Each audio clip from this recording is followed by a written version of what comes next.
자, 우리 같이 말씀 볼 때 히브리서 3장 7절부터 15절까지 같이 보겠습니다. 히브리서 3장 7절부터 15절까지입니다. 자, 7절 제가 먼저 시작하겠습니다. 그러므로 성령이 이르신 바와 같이 오늘 너희가 그의 음성을 듣거든 광야에서 시험받는 날에 고약했던 것 같이 너희 마음을 망하게 하지 말라. 거기서 너희 열조가 나를 시험하여 증언하고 40년 동안 나의 행사를 보았느니라. 그러므로 내가 이 세대에게 노하여 이르기를 그들이 항상 마음이 미혹되어 내 길을 알지 못하는도다 하였고 내가 노하여 맹세한 바와 같이 그들은 내 안식에 들어오지 못하리라 하였다 하였느니라. 형제들아 너희는 삼가 너희 중에 누가 믿지 아니하는 악한 마음을 품고 살아계신 하나님에게서 떨어질까 조심할 것이요 오직 오늘이라 일컫는 동안에 매일 피차 권면하여 너희 중에 누구든지 죄의 육으로 완고하지 않게 되도록 하라. 우리가 시작할 때 확실한 것을 끝까지 경고히 잡고 있으면 그리스도와 함께 참여한 자가 되리라. 15절 같이 읽습니다. 성경에 이르렀으되 너희가 그의 음성을 듣거든 경고하시게 하던 것 같이 너희 마음을 완고하게 하지 말라 하였으니. 아멘. 할렐루야. 예, 하나님의 사랑이 여러분들과 또한 또 수암 밑에서 들으시는 분들 또한 인터넷으로 모든 들으시는 분들에게 함께하기를 주님의 이름으로 축원합니다. 2년 전인지 3년 전인지 잘 기억은 안 나지만 한국에 있는 신문에 이런 기사가 났습니다. 술병에 있는 과음 경고 문구가 더욱더 독해진다라는 그런 내용이었습니다. 뭐냐면은 이 사람들이 술을 하도 막 많이 마시니까 그 경고를 더 강하게 해서 사람들로 하여금 술을 좀 덜 마시게 하자라는 그런 뉴스가 나왔던 거예요. 그래서 이런 겁니다. 예전에는 뭐 술을 마시면 운전이나 작업 중에 그 사고 발생률을 높입니다. 이 정도였는데 그것이 바뀌어져 가지고 술을 마시면은 기형아 출산을 일으킵니다. 술을 마시면은 뇌졸중, 기억력 손상이나 치매, 간암, 위암의 원인이 됩니다. 해가지고 사람들에게 강하게 경고해가지고 어떻게 해서든지 사람들이 좀 술을 좀 덜 먹게 하려고 그렇게 했던 것 같습니다. 근데 그 경고가 효과가 있었을까요? 없었을까요? 경고를 굉장히 막 강하게 했는데 결과는 뭐였냐면 한 시민단체 연구에 의하면은 사람들이 그렇게 과음을 하면은 이게 안 좋구나라는 지식은 알게 됐지만 그렇다고 해서 그들의 음주 습관까지 바꾸지는 않았다라고 합니다. 경고를 했지만 그 경고가 잘 통하지 않게 되는 것입니다. 사실 우리는 가만히 보면은 누군가 우리에게 무엇인가 경고를 해도 그 경고를 소홀히 듣는 경향이 있습니다. 우리가 잘 알지만 그 영화에서 나왔지만 여러분 그 큰 배 타이타닉이라고 하는 그런 배가 있었죠. 그 배가 침몰하게 됩니다. 왜 침몰하게 되죠? 빙산과 부딪혀서 침몰하게 됩니다. 근데 아는 사람들은 알아요. 뭘 아냐면은 그 빙산과 부딪히기 전에 이미 6번의 경고를 받았답니다. 조심해라, 조심해라, 조심해라. 그렇게 6번의 경고를 받았는데도 불구하고 그 경고를 무시한 나머지 그 배는 빙산을 받고 침몰하게 되는 것입니다. 경고를 해도 듣지 않는다라는 겁니다. 여러분 성경에도 경고에 대한 내용이 굉장히 많이 나옵니다. 노아에게 하나님께서 경고하셨습니다. 뭐 어떤 경고였죠? 큰 비가 있을 거라는 경고였습니다. 롯과 롯의 아내에게도 경고하셨습니다. 하나님의 진노를 피해 달아나면서 뒤를 돌아보지 말아라. 그렇게 경고했습니다. 또 세례 요한은 이스라엘 백성들에게 경고합니다. 이미 도끼가 나무 뿌리에 놓여 있다. 계속해서 성경은 하나님은 그 시대에 맞게 그 사람들에게 경고를 하지만 사람들은 그 경고를 듣지 않는다라는 것이죠. 여러분들은 어떠셨습니까? 하나님이 성령님이 우리 마음속에 주시는 그 경고 한 주간 듣고 기억하면서 깨어서 살으셨습니까? 아니면은 어떤 경고를 했는지도 잘 모릅니까? 아니면은 경고를 들었지만 소홀히 하고 무시하였습니까? 오늘 본문의 배경도 사실은 그 하나님께서 이스라엘을 경고하신 내용이 그 본문의 배경이 됩니다. 자, 모세 때 이스라엘 백성은 애굽을 나와서 광야를 가게 됩니다. 광야를 막 지나다가 르비딤이라는 곳에 머물게 되었습니다. 거기 머물게 됐는데 물이 별로 없어요. 그래서 백성들이 원망합니다. 물을 달라, 물을 달라. 그리고 모세를 불평하고 하나님에 대해서 불평하고, 야, 우리 돌아갔으면 좋겠다라고 그렇게 이야기를 합니다. 그때 하나님께서는 모세에게 뭐라고 얘기하시죠? 반석을 쳐서 물을 내서 그들로 하여금 물을 먹게 하라 라고 이야기합니다. 그때 이제 모세가 하나님의 명령대로 지팡이로 반석을 쳐서 물을 나오게 해서 물을 먹게 합니다.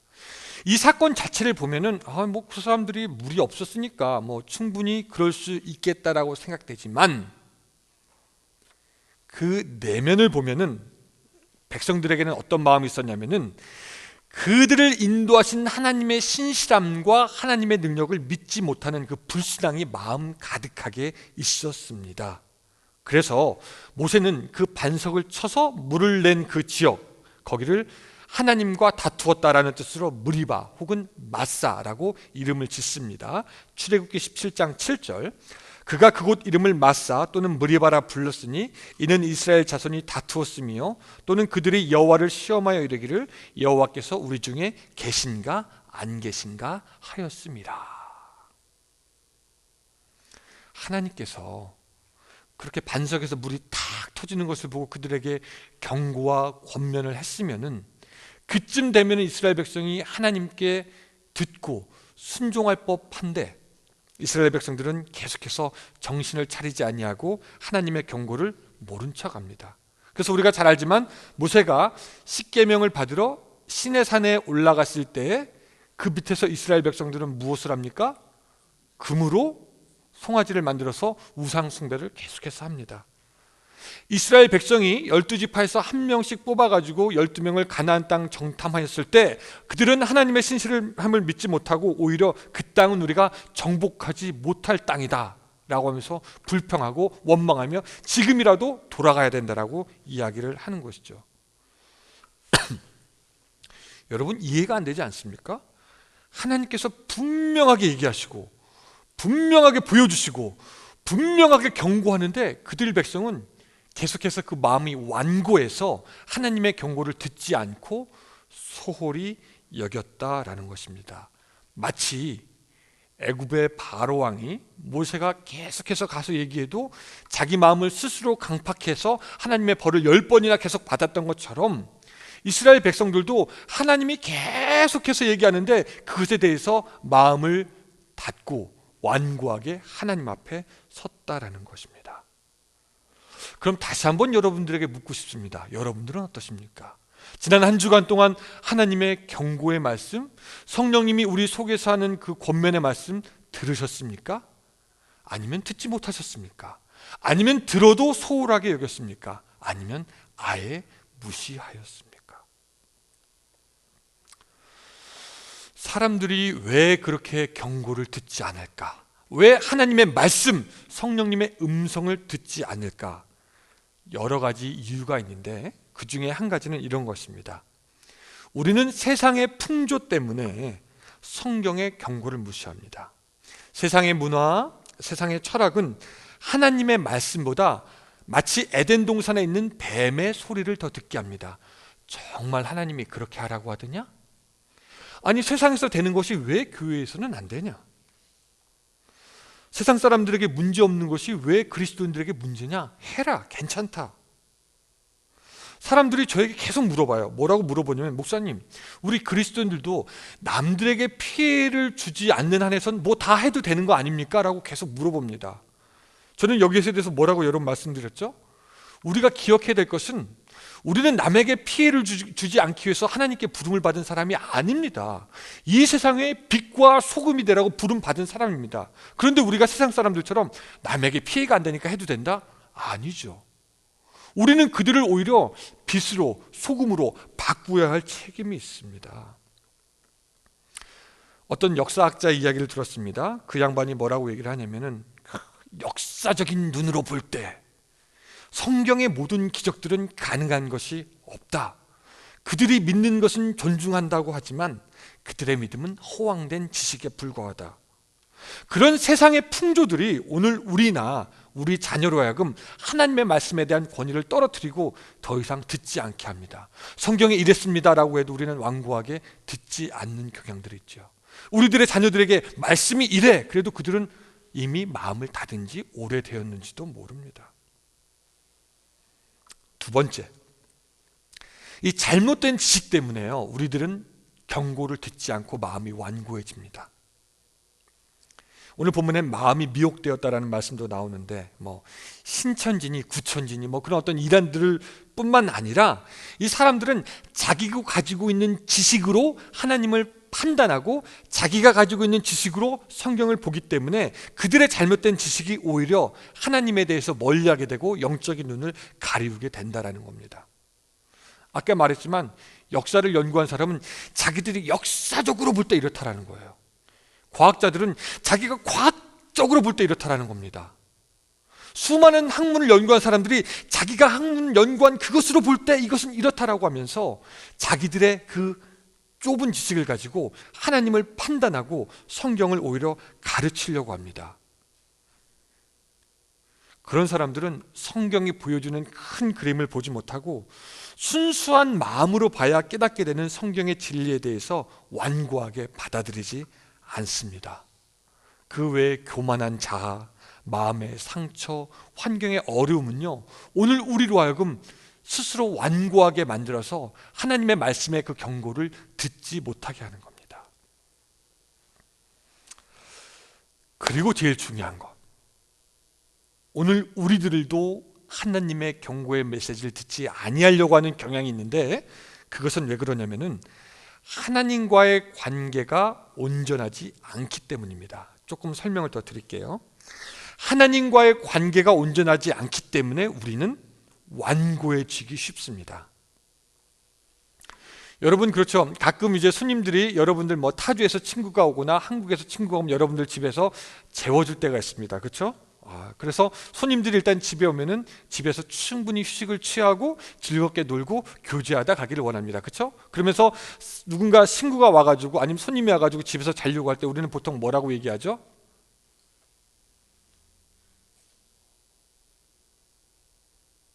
뭐라고 우리 보통 하는 얘기 있잖아요. 항상 하는 얘기? Make yourself at school 이렇게 얘기하나요? 그렇게 얘기하지 않고 내 집처럼 편하게 있다 가세요, 그렇게 얘기를 합니다. 그렇죠? 그러면서 어떤 사람들은 심지어 뭐라고 얘기하냐면은 목사님 그 냉장고 열어가지고 원하는 거 다 드셔도 되고요, DVD 보고 싶은 거 다 보시고 책 보시고 마음껏 다 하세요, 그렇게 이야기를 합니다. 그러면서 우리는 온 손님들에 대해서 극진하게 잘 대접을 하려고 합니다. 그렇죠? 그리고 제가 여러분들의 집에 가면은 여러분들 뭐라고 하시겠습니까? 목사님 집처럼 편하게 쉬세요라고 얘기하실 줄로 믿습니다. 아직도 아닌 분들이 있는가 본데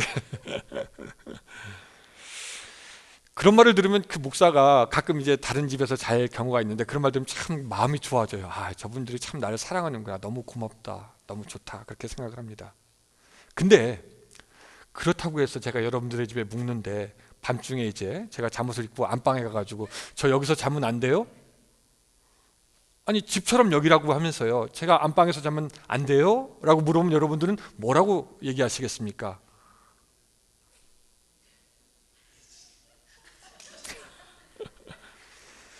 여러분들이 저에게 내 집처럼 편하게 있으세요 라고 해가지고 제가 옷장에 가가지고 여러분들의 옷을 입거나 아니면 여러분들의 장신구를 막 하고 다니거나 아니면 여러분들 책상 서랍 속에 있는 수표를 쓴다면은 여러분들은 뭐라고 하시겠습니까? 아니 내 집처럼 있으라고 했지 누가 내 집으로 있으라고 했습니까? 라고 그렇게 아마 이야기할 겁니다. 여러분들이 저에게 100% 정말로 너무너무 좋은 대접을 해도 거기에는 넘을 수 없는 한 가지 선이 있는데 그 집주인은 내가 아니라 여러분들입니다. 그렇죠? 근데 사람들이 예수님을 믿을 때도 그렇게 해요. 예수님 내 마음속에 오세요. 거기까지 좋습니다. 그리고 예수님 제가 예수님을 잘 대접하겠습니다. 최선을 다해서 모시겠습니다. 가장 귀한 그 예수님을 모시는데 부족함이 없도록 우리는 최선을 다합니다. 근데 그런 예수님이 와서 내가 너 마음의 안방을 쓰고 싶다. 내가 너의 지갑을 열고 너의 수표를 쓰고 싶다. 네가 가장 하고 싶어하는 그 일 내가 하고 싶다 라고 하면서, 만약에 예수님이 여러분들의 마음의 안방, 여러분들의 안방, 여러분들의 집 내가 쓰겠다라고 하면 여러분들은 뭐라고 말씀하시겠습니까? 주님, 그냥 주님 집처럼 있으라는 거지 주님 집이 아니에요 라고 말씀하시겠습니까? 아니면 다 내어드리겠습니까? 여러분, 여기 있는 사람들 제가 100% 확신하는데 예수님을 너무너무 잘 대접할 겁니다. 예수님이 오면은 여러분들은 최고의 정성을 다해서 예수님을 모실 겁니다. 그럼 그렇다고 해서 예수님께 자기 집을 드리고 자기가 그 집에 세입자로 앉겠느냐라고 물어보면은 그럴 분들이 얼마나 있을지는 잘 모르겠습니다. 여러분, 예수님은 우리에게 있어서 최고의 대접을 받고 싶어 하는 것이 아니라 우리의 주인이 되고 싶어 하십니다. 우리가 최고의 것을 드리는 것보다 예수님을 아예 우리 집의 주인으로 모시는 것, 그것을 예수님께서 우리에게 원하시는 것입니다. 예수님 잘해드릴 테니까 이게 아니라 예수님은 우리의 왕이 되시는 줄로 믿습니다. 근데 그런 예수님과 우리의 관계가 잘 성립되어 있지 않으면 예수님 뭐라고 자꾸 달라고 하실 때 자꾸 그래요. 아, 예수님 그거는 내 안방인데요. 예수님 그건 내 옷인데요. 예수님 그건 내 수표인데요. 여러분, 우리들의 애들에게 우리들이 자꾸 뭐라고 하면 뭐라고 하죠? 내버려둬요. 내 인생은 나의 것. 뭐 이러지 않습니까? 결국 그것이 자녀들에게 있어서 완고함으로 남게 됩니다. 부모가 아무리 말해도 듣지 않게 되는 거죠. 그런 주인인 예수님과 우리들의 사이가 완전하게 온전하게 회복되어 있지 않으면은 예수님이 우리 뭐라고 말씀하실 때 우리는 예수님 이런 마음들이 우리를 더욱더 완고하게 하는 것입니다. 더 이상 경고의 말씀을 듣고 싶어 하지 않게 하는 것입니다. 오늘 이 현대의 그리스도인들에게 본문이 그렇게 경고하고 있는 겁니다. 우리 15절은 우리 한국말로도 읽어봅시다. 시작. 성경에 이르시되 오늘 너희가 그의 음성을 듣거든 경고하게 하셨던 같이 너희 마음을 완고하게 하시지 말라 하였으니. 예, 성경이 우리에게 오늘 경고하고 있습니다. 뭐라고요? 완고하지 말라고 얘기하고 있습니다. 그리고 완고하게 되면 어떻게 되냐? 자, 11절입니다. 11절도 읽어봅시다. 시작. 내가 노하여 맹세한 바와 같이 그들은 내 안식에 들어오지 못하리라 하였다. 아멘. 여러분, 이 경고의 음성이 들립니까? 이스라엘 백성들이 가나안 땅에 들어가지 못할 것이라고 말씀한 경고고요. 그리고 이스라엘 백성들은 그 완고함으로 인해서 가나안 땅에 들어가지 못하게 되었습니다. 그리고 이 이스라엘 백성들의 이야기가 사실은 우리에게 경고가 되는 것입니다. 여러분, 우리가 특별히 여기서 그 기억해야 될 단어가 뭐냐면 노하여 들어오지 못하리란 말입니다. 따라합시다. 노하여 들어오지 못한다. 예, 하나님께서 노에서 우리로 하여금 들어오지 못하게 한다라는 겁니다. 이 현대의 기독교인들은 이 두 단어를 좀 잊어버리고 싶어 합니다. 사랑의 하나님이 어떻게 노할 수가 있나? 어떻게 들어오지 못한다라고 할 수가 있나? 하나님의 사랑은 무한한 것이고 영원한 것인데 하나님이 나에게 노한다는 것도 좀 말이 안 는 것 같고 들어오지 못하게 한다는 것도 말에 맞지 않는 것 같은데, 그러면서 우리는 머릿속으로 영원한 사랑의 하나님, 언제나 나를 받아주신 하나님, 그런 하나님, 구원을 약속하신 하나님, 그런 하나님을 생각하는데요. 근데 여러분, 우리가 기억해야 됩니다. 특별히 선택한 이스라엘 백성이 하나님께 노해가지고, 하나님이 노해가지고 그들을 들어오지 못하게 하였다면 하물며 우리는 어떻게 되겠습니까? 사도 바울은 말씀하십니다. 하나님이 원 가지도 아끼지 아니하였은즉 너희도 아끼지 아니하리라. 원 가지는 선택받은 이스라엘 백성인데 그 선택받은 이스라엘 백성을 아끼지 않았는데 하물며 우리는.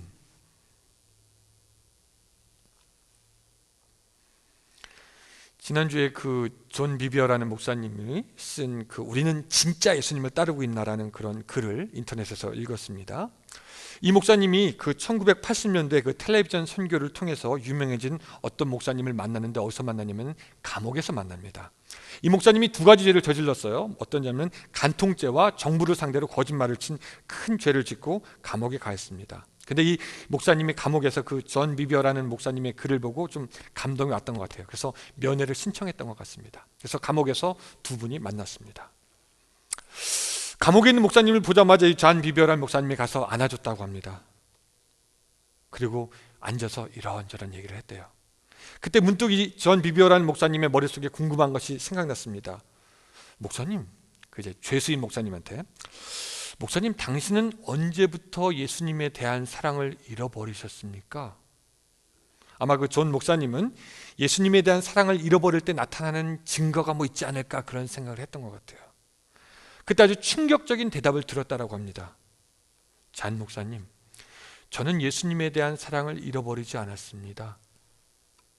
아니, 그게 무슨 소리예요? 당신은 분명히 죄를 지었고 그 죄 때문에 감옥에 있는데 예수님에 대한 사랑을 잃어버리지 않았다고요? 그러니까 그 목사님이 뭐라고 대답했냐면, 저는 예수님을 끝까지 사랑했습니다. 그런데 예수님을 두려워하지는 않았습니다. 아마도 많은 수의 미국 사람들이 저 같아서 예수님을 사랑하긴 하지만 두려워하지는 않는 것 같습니다. 여러분, 우리는 그 하나님의 경고에 대해서 두려워해야 됩니다. 하나님은 분명히 성경에 보니까 노하시는 하나님이고 들어오지 못하게 하나님이시기도 합니다. 이 경고의 말씀을 듣긴 하지만 우리는 완고해져서 하나님께 돌아오지 못한 경우가 더욱더 많은 것입니다. 어떤 사람들은 또 그렇게 생각합니다. 하나님께서 나의 처지를 이해해 주시겠지. 근데 여러분, 그렇잖아요. 아이가 어릴 때 기저귀에 똥을 싸면은 우리가 그것을 이해하지만 강제로라도 붙잡아가지고 데리고 와서 울더라도 기저귀 벗기고 깨끗이 씻기고 다시 새로운 기저귀 채웁니다. 하나님이 우리의 형편과 상황, 우리의 처지, 믿음 없음 이해하시지만 언제까지 계속해서 하나님께서 보고 계실 것이라고 생각합니까? 하나님은 노하시는 하나님이시기도 하고 들어오지 못하게 하는 하나님이시기도 하다는 것을 우리가 기억할 필요가 있습니다. 여러분, 본문은 오늘 우리에게 경고하고 있습니다. 완고해지지 말라. 그러면서 우리에게 한 가지 지침을 주신 것이 있는데요, 그것이 이제 12절과 13절이 되겠습니다. 우리 같이 한번 좀 읽어봤으면 좋겠습니다. 12절 시작. 형제들아, 너희는 평가하고 너희 중에 누가 믿지 않는 악한 마음을 품고 살아계신 하나님에게서 떨어질까 조심할 것이요, 오직 오늘이라 일컫는 동안에 매일 피차 권고하여 너희 중에 누구든지 죄의 이름으로 완고하게 되지 않도록 하라. 아멘. 이 12절과 13절을 자세히 보면은요, 이 구절이 어떤 한 사람에게 이야기한 것이 아니라 믿음의 공동체를 향해서 이야기한 것임을 우리가 알 수 있습니다. 12절에 보니까 뭐라고 되어 있냐면 형제들아 라고 하면서 한 명이 아니라 여러 명의 사람들에게 이야기하고 있고요, 또 13절에 보면 뭐라고 되어 있냐면 피차 권면하라, 서로 권면하라 라는 것을 보니까 한 사람에게 한 말이 아니라 여러 사람에게 한 말입니다. 그래서 이 12절과 13절을 통해서 우리가 알 수 있는 것은 뭐냐면, 우리는 우리의 믿음이 혼자서 서가는 것이 아니라, 그것이 아니라 서로 권면하고 돕고 깨워주면서 서로가 완고하지 않도록, 하나님에게서 떨어지지 않도록 서로 도와주는 하나의 무리로 묶여 있다는 것을 우리가 알게 되는 것입니다. 여기서 세상의 종교들과 하나님을 믿는 사람들의 모임이 차이가 납니다. 말씀드렸지만 이 세상의 종교는요, 혼자서 하는 것이 가능합니다. 혼자서 종교 생활하고, 혼자서 도 닦고, 혼자서 수행하고, 혼자서 선을 행하고, 혼자서 할 수가 있습니다. 누군가 옆에 있지 않아도 그냥 혼자서 자기가 생각한 경지에 도달하면 된다라고 생각합니다. 그런데 예수님을 믿는 이 종교는 전혀 틀립니다. 우리 서로가 다 연결이 되어져 있어요. 그래서 우리 뒤에 쭉 보면은 에베소서 말씀이 나오는데요, 뒤로 쭉 넘겨주시면은 그 전에 하나 더, 우리 에베소서 2장 말씀 같이 한번 좀 읽어보겠습니다. 시작. 그 안에서 법을마다 서로 성결하여 주 안에서 성전이 되어가고 너희도 성령 안에서 하나님이 거하실 처소가 되기 위하여 그리스도 예수 안에서 함께 지어져 가느니라. 아니라. 아멘. 이것이 우리의 기독교입니다. 우리는 서로가 연결되어 있고 서로 하나가 되어야 되고 이 하나님의 뜻 안에서 한 몸을 이루는 것이 오늘 우리의 기독교, 성경이 말하는 믿음의 공동체, 교회가 되는 줄로 믿으시기 바랍니다. 믿으시기 바랍니다. 예, 바로 이것입니다. 우리는 그냥 무인도에서 서로 그냥 혼자 신앙생활 각자 하는 것이 아니라 예수님 안에서 서로 연결되어지고 믿음으로 격려하고 세워주고 하나가 되는 과정에서 신앙생활을 하는 것이고, 기독교 신앙생활은 혼자서가 이룰 수 없는 것입니다. 근데 불행하게 교회에 와서 상처받아가지고 교회를 떠난 사람들을 가끔 만나기는 합니다. 그런 사람들이 항상 저에게 물어보는 것이 있습니다. 목사님, 혼자서 신앙생활할 수 없습니까? 저는 여러분들에게 좀 그 대답을 좀 듣고 싶어요. 여러분, 혼자서 신앙생활할 수 있습니까? 없습니까? 이런 얘기를 듣고 할 수 있다라고 할 수는 있어요. 예수님 믿으면 구원 받습니다. 할 수는 있어요. 근데 그게 다가 아닌 거죠. 이런 겁니다. 여러분, 혼자서 축구할 수 있습니까? 없습니까? 밖에 나가서 혼자 공차면 혼자서 축구하나 보다 하지만 우리가 생각하는 축구는 어떤 겁니까? 11명이 팀을 이루어서 훈련하고 연습하고 땀 흘리고 울고 웃고 하면서, 그것이 바로 축구 아닙니까? 마치 신앙생활도 혼자 할 수 있는 것처럼 보이지만 그게 다가 아니라 믿음의 공동체가 하나 되어서 서로 권면하고 서로 돕고 서로 세워주면서 하나님의 나라를 이루어가는 것이, 그것이 바로 제대로 된 성경대로 된 기독교 신앙 교회입니다. 사람들이 뭐 대형교회로 많이 모인다라는 것이 어제 오늘 얘기가 아닌데, 대형교회로 가면은 편한 점이 몇 가지가 있긴 해요. 첫 번째, 예배 시간도 다양하고 또 주차장도 넓고 또 내가 꼭 봉사하지 않아도 되기 때문에 편하게 신앙생활하기 때문에 가는 사람들도 있습니다. 또 두 번째, 큰 교회 가면은 뭐 프로그램들이 많으니까, 그래서 뭐 성경 공부 모임부터 시작해가지고 제가 아는 어떤 교회 보니까 뭐 산악회, 마라톤에 뭐 다 있더라고요. 그래서 자기가 원하는 거 뭐든지 할 수 있는 것 같아 보니까. 또 마지막으로 중요한 이유가 있는데, 익명성이라고 합니다. 익명성. 대형 교회는 자기를 드러내고 싶지 않거나 어디 매이기 싫어하는 사람들이 조용히 가서 혼자 영화 구경하는 것처럼 예배 드리고 올 수 있는 그 편안함 때문에 사람들이 간다라고 합니다. 아시잖아요. 조그만 교회에 있으면 얼굴 볼 수밖에 없습니다. 부딪힐 수밖에 없습니다. 때로는 큰 소리가 날 수도 있지요. 예. 큰 교회 가면은 그냥 안 볼 사람 안 보고 아는 사람만 봐도 얼마나 편하니까. 예. 근데 이 기독교 신앙은 서로 조용히 와서 그냥 혼자 신앙생활하는 것이 아니라 부딪힘이 있고 때로는 같이 아파하기도 하면서도 같이 격려해서 믿음을 세워가는 것이 바로 기독교 신앙을 하는 법입니다. 그래서 성경은 형제들아 피차 권면해라 라고 이렇게 말씀하시는 거죠. 삼위일체를 통해서 완벽한 연합을 보여주신 하나님이 오늘 우리에게도 원하는 것이 있다면 연합과 사랑과 하나됨입니다. 그래서 구약 성경에서도 보면은 형제가 연합하여 동거함이 어찌 그리 선하고 아름다운지. 한 사람이면 패하고 꿰니와 두 사람이면 능히 당하나니 삼겹줄은 쉽게 끊어지지 아니하느니라. 이제 제가 이 교회 온 지도 이제 1년이 조금 넘었는데 참 우리 교회 와서 이렇게 여러분들을 보면서 감사한 것은 뭐냐면은 서로 잘 세워주는 것 같습니다. 믿음이 없거나 또한 실족한 지체들이 있으면은 뭐 식당으로 부르기도 하고 집으로 부르기도 하고 또 먹이기도 하면서 은혜 나누기도 하고, 믿음 없는 사람을 일깨우기 위해서 가서 좋은 말도 해주고 또 카톡도 보내고 기도 제목도 올리고 또 갖다 대고 또 아멘 그렇게 대답도 잘해 주시고, 뭐 비록 때로는 뭐 이제 뭐 어디 가면 좋은 곳을 먹을 수 있는지 뭐 그런 정보들도 많이 올라오긴 하지만 그 정보들 속에 서로 격려하고 서로 위로하는 그 카톡들 하나하나가 사실은 우리를 서로 세워가는 굉장히 중요한 도구가 되기도 합니다. 얼마 전에 어떤 분이 저에게 전화 오셨어요. 왜 전화 하셨나 얘기를 듣고 보니까 자기의 문제와 걱정을 얘기하는 것이 아니라 어떤 다른 지체가 있는데 이 사람을 어떻게 하면 믿음으로 좀 세울 수 있는가, 어떻게 좀 교회에 나올 수 있는가, 그거 걱정하고 그거 염려가 돼서 저에게 그 상의하기 위해서 전화를 해주셨더라고요.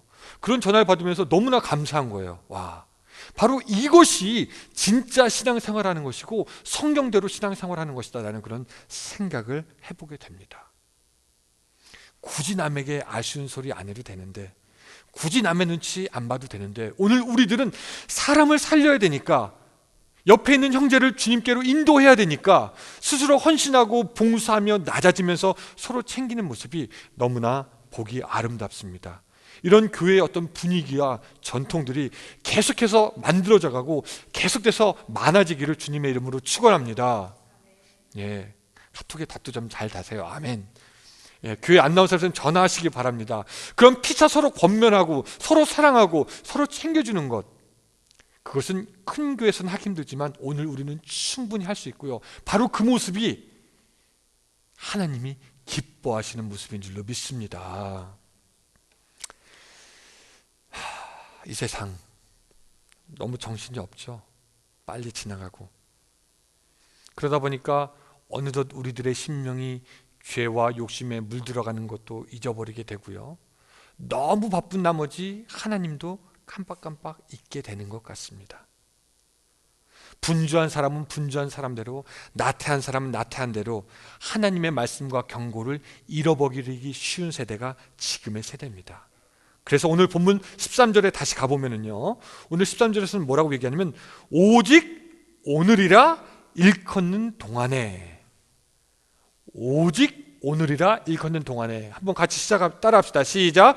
오직 오늘이라 일컫는 동안에. 이게 무슨 말일까요? 오직 오늘이라 일컫는 동안에.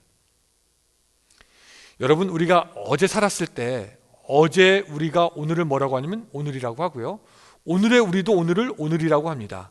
내일 살 때도 내일 우리가 오늘을 뭐라고 하냐면 오늘이라고 할 겁니다. 그래서 오직 오늘이라 일컫는 동안에라는 뭐냐면 every day, 영어 성경에 보니까 each day, daily, 매일매일 우리가 서로 돕고 권면해야 된다라고 말씀하고 있는 것입니다. 우리 마음 단단해지고 완고해지면 안 됩니다. 그래서 서로 권면해야 되는데 오늘 성경은 뭐라고 권면하냐면은 우리가 그것을 오직 오늘이라 일컫는 동안에 every day, 매일매일 서로 권면해, 매일매일 서로 기도해줘, 매일매일 서로 손 잡아줘, 매일매일 함께해. 그렇게 우리들의 마음을 완고하지 않게 만들어갈 수 있다는 것이죠. 자, 일주일이 시작됐습니다. 이제 6일 우리가 또 살아가야 되는데, 이 남은 6일 동안도 여러분 오늘이라 일컫는 동안에 서로 피차 권고하여서, 권면하여서, 손잡아줘서 오늘 한 사람이라도 믿음에서 떨어지지 않게 되기를, 그 마음이 완고하게 되지 않기를 주님의 이름으로 축원합니다. 오늘 우리가 성경대로 살려면은 오늘 본문에 보니까 매일 서로 권면하라는 거잖아요. 매일 서로 격려하라는 거잖아요. 우리가 그래서 시간에 우리 교인들을 서로 격려했으면 좋겠는데 좀 안 해봤던 거를 좀 한 가지 하려고 하는데 여러분들 양해해 주시기 바랍니다. 여러분들 주위를 보면은 2019년도 들어오면서 내가 저분한테는 한 번도 얘기할 기회가 없었네, 저분은 내가 잘 모르네 하는 분들이 아마 우리 중에서도 분명히 있을 수 있을 것 같습니다. 저분하고는 한 번도 말을 해본 생각이 없는데, 그런 분들 있죠? 한번 주위 보세요. 네. 그렇죠? 그런 분들 보이시죠? 나 전부는 이름도 모르는데 하는 분들이 아마 있을 수도 있겠습니다. 자, 자기가 한 번도 이야기해 본 기회가 없었던 그분한테 한번 찾아가 보세요. 예. 부부끼리는 좀 떨어져 가지고 나 이분하고는 한 번도 얘기 안 해봤는데, 이분하고 얘기할 기회도 없었는데, 이름도 모르는데, 자, 일어나서 한번 찾아가 주시기 바랍니다. 자, 주님께서 우리를 한 몸으로 불러주셨습니다. 그리고 서로 도우라 말씀하시고 서로 권면하고 오늘이라 일컫는 동안에 서로 함께하라 말씀하셨습니다. 주님, 우리가 서로 권면하고 사랑하고 서로 붙들어줄 수 있도록 주여 도와주시옵소서. 세상에 다른 교회도 많지만 오늘 우리 교회는 그리스도 안에서 하나됨으로 하나님께 영광 돌릴 수 있는 그런 교회가 될 수 있도록 주여 도와주시옵소서. 오늘 옆에 있는 사람, 그동안 내가 말도 많이 못 해봤지만 어쩌면 얼굴이 처음인 사람도 있고 이름도 모르지만 하나님, 우리가 마음속으로 축복합니다. 옆에 있는 남자분, 여러분 그들을 붙잡아 주시고 그들과 함께 하여 주시고 그들의 삶이 복되게 하여 주시옵소서. 그래서 우리 모두가 하나님의 나라를 만들어갈 수 있도록 주여 축복하여 주시옵소서. 이제는 우리 구주 예수 그리스도의 은혜와 하나님의 사랑과 성령님의 감화감동하심이 성령 안에서 하나로 지워지는 우리 귀한 성도들에게 함께 하시기를 간절히 축원하옵나이다. 아멘.